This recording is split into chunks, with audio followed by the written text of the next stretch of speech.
There is an interesting statement that David makes in Psalm 27, verse 4. But before I go over that, I want to just go over what he says prior to that in verses 1, 2, and 3 in Psalm 27. He begins that psalm by saying two things, by asking two things or two questions. He says, "The Lord is my light and my salvation. Whom shall I fear? The Lord is the stronghold of my life. Of whom shall I be afraid?" On paper, it is written as two statements, as two questions, but it is essentially the same question. It is just one question. He's asking, if the Lord is my light, my salvation, and the stronghold of my life, of whom shall I be afraid? Whom shall I fear? The answer seems to be obvious. It is obvious. The answer should be, there is nothing that I fear. There is no one that I fear. But that is easier said than done, is it not? Here is King David making a bold proclamation, a bold declaration, a statement of faith, a statement of conviction. He makes a pronouncement before he says anything else. And here is David about to present to us certain circumstances, situations that he has gone through or is going through. And he presents them in varying degrees of danger, or from the lesser degree of danger to the highest or the most extreme degree of danger.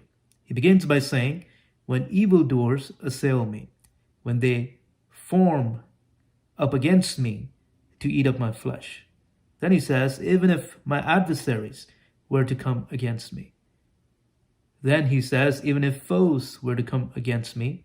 After that, he says, though an army encamp against me, surround me. Finally, he says, though war rise up against me. These are the situations, the kind of situations that he's drawing out for you and I as readers, as listeners of this particular psalm. The situations that he has faced or is going through. And he's saying, even if all of these were true, or any of this was true, he's saying two things, that I will be confident and that I will not fear. I will not be afraid. Picture this with me, if you will. Here is David in the middle of all of the overwhelming situations in his life. He's right in the middle of it. He's surrounded by all of these situations, and he's in the middle of it, proclaiming one thing, making this declaration, that I will not be afraid, that I will not fear, that I will be confident. In other words, he is strongly expressing his faith, who his faith is in, or that he has faith in someone. And the question then becomes, at least for me, why is it that David is able to make such a bold statement? How is he able to have such a bold position? In spite of everything that is daunting, that is overwhelming, he's making this declaration. He's taken this bold position. And how is he able to do that? The answer to that, I believe, is in verse 4. The key to his faith, the key to his confidence, is what verse 4 is all about. Here he says, one thing I have asked of the Lord, that I will seek after. One thing I have asked of the Lord. And he's asking, he has a strong desire for this one thing, but he just does not ask. He then says that I seek after that. I long after that thing that I ask for. He pursues it. It's an active effort towards that strong desire. What is the one thing that I've asked of the Lord? What is the one thing that I seek after? According to David, he says, that I may dwell in the house of the Lord all the days of my life, to gaze upon the beauty of the Lord and to inquire in his temple. Though he says, one thing I have asked of the Lord, here it seems as though he's stating three different things. But I believe they are three versions of the same thing. He's just repeating the same desire in three different ways. That's one way to look at it. Or it can be considered this way. His main desire, his one desire, is that he may dwell in the house of the Lord all the days of his life. And then he gives us two reasons as to why he desires to do that. Number one, to gaze upon the beauty of the Lord and to inquire in his temple. However we look at it, it is a desire to dwell in the house of the Lord. And so it is worth noting the words that he's using to express this desire. He's saying that I may dwell, to gaze, and to inquire. There are three words here. All three of these words, they express to us a long-lasting feel, right? They have a long-lasting sense to them, a long-lasting feel to them. They're not a quick, momentary, sudden, abrupt, temporal kind of actions. They're very much focused efforts. It's not just a visitation, a quick visit to the temple of the Lord. It is not an occasional visit. It's not a visit that is in passing. He wants to dwell. He wants to stay and remain there. Then he says, I want to gaze. Again, it's a focused effort, not a quick, temporal, abrupt kind of an effort. It is one that involves looking at the beauty of the Lord intently for a long time, to gaze upon it, to stare, to fixate his eyes on that. Then he says to inquire in his temple. Again, the word inquire does not convey a quick reading or even a quick kind of an assignment. It is something that he's committing to for a long time. It is an effort that involves deep study and research and understanding. Inquire in his temple. The question is, what is his topic and subject of concern here? What is his topic and subject of research? It is God. It is his presence. And it is his word. One thing I have asked of the Lord, that I will seek after, that I will dwell in the house of the Lord all the days of my life, to gaze upon the beauty of the Lord and to inquire in his temple. Here we see a focus that is undistracted, that is very much focused, that is undivided, that is unhindered. In the midst of the many things that he could have asked for, he's asking for one thing alone. He could have certainly asked for deliverance. He could have certainly inquired about a rescue plan in the midst of the overwhelming situations that he was facing. But he decides to just ask one thing. What does he ask for? What does he ask for? He's essentially asking for more of God and for more of God's presence. Again, let me remind you of that picture that David is drawing out here. Him being right in the middle of the overwhelming, daunting circumstances and challenges that he's facing. He's right in the middle of it, and he's seeking one thing. And what he seeks after is noteworthy. And that is why that particular statement in verse 4 struck me as very peculiar and very interesting and quite convicting. Here he says, all the days of my life, that all of his earthly days may be characterized by this attitude, by this one desire, by this one practice and pursuit, to dwell in the house of the Lord all the days of my life. Why will he be confident? Why will he not fear? Why will he not be afraid? He asked us initially, of whom shall I be afraid? Of whom shall I fear? And then he says, I will be confident. What is the reason for it? It is this. It is because of this one thing that he has desired, that he has asked for. He could have asked for so many other things. He could have asked this out of many other things, one among many, and one out of many. But he chooses to ask just one thing. What are some of the things that we ask God for? I had to examine my own life. Out of the many things that I ask for, is this one thing that I truly ask God for? Our list of requests towards God is quite lengthy. But in that particular list, is this particular desire even on that list? But here is David with just one item on this list that stands superior, stands highest on the list. And that is that I may dwell in the house of the Lord all the days of my life. He does one thing in the midst of the overwhelming many circumstances and challenges that he faces. It is important to consider at this time, what is the one thing we will do? What is the one thing that we will decide upon? What is the one thing that we will resolve to do? Because that one thing will make all the difference in our lives.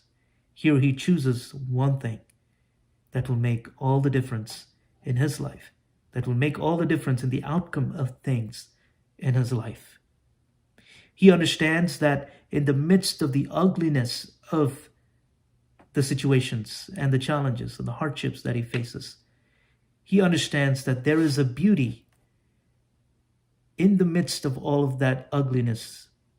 There is a beauty that is not fleeting, that is not defiled, that is not tarnished, and that is not compromised. And that is the beauty of the Lord. And he chooses to gaze upon that beauty. See, your choice and my choice is a factor that determines our outcome, determines the direction of our lives. And here David chooses wisely to decide on the right thing. Why will he be confident? Because he knows that when he is in the presence of the Almighty God, that he will be hidden in the shelter of the Most High. He will be concealed under the cover of God's house, under the cover of God's home, his tent, and that he will be lifted up high on a rock.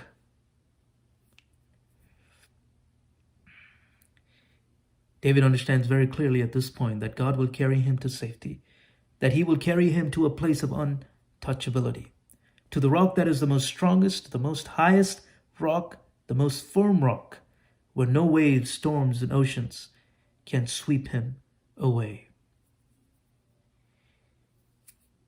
It seems as though David first talks to his readers, his listeners, his audience, and then he talks directly to God.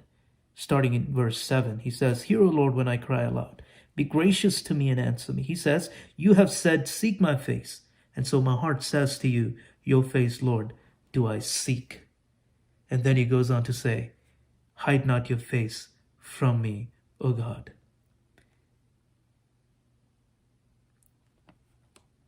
He understands that being in the presence of the Lord, to dwell in the temple of the Lord, in the presence of God, is to be fully uncovered, is to be fully visible to God, in front of the face of God.